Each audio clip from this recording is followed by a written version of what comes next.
भगवान की जितनी भी लीलाएं हैं, जितनी भी कथाएं हैं, उन सबका आध्यात्मिक अर्थ आपको मैं कल बताऊंगा। और सारी कथाओं का एक उद्देश्य है भगवान का इनको करने का, उसको भी आपको मैं कल ही समझाऊंगा। तो जितनी भी आज भगवान की लीलाएं चल रही है उन सबको बड़े ध्यान से सुनना, कल मैं पूछूंगा।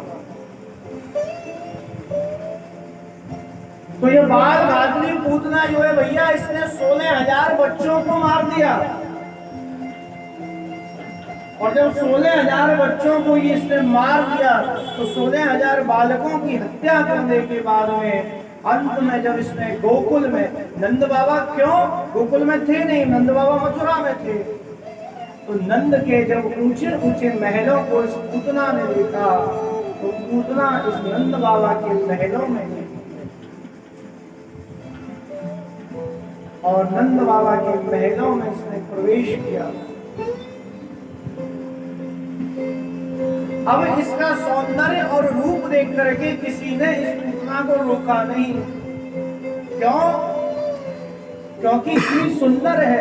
सभी ये समझ रहे थे कि ये कोई गोपी है और भगवान का जन्मोत्सव हुआ है, गोपियां नृत्य आती भगवान के दर्शन करने के लिए, माँ यशोदा के पास में बधाई देने के लिए।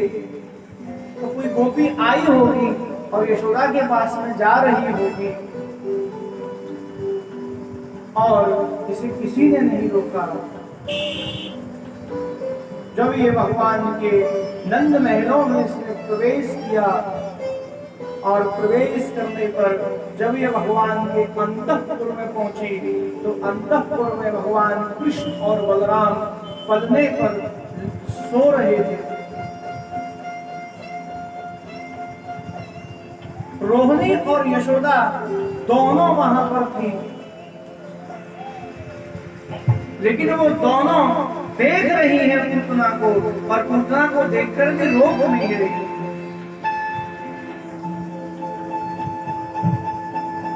पूतना के सौंदर्य को देखकर के वह भी समझ रही है कि कोई गोपी भगवान के दर्शन करने के लिए आई है। करे भगवान के दर्शन, हम क्यों रोके? और वह यशोदा खड़ी खड़ी उस पूतना को देख रही है कि अरे ये गोपी कितनी सुंदर है,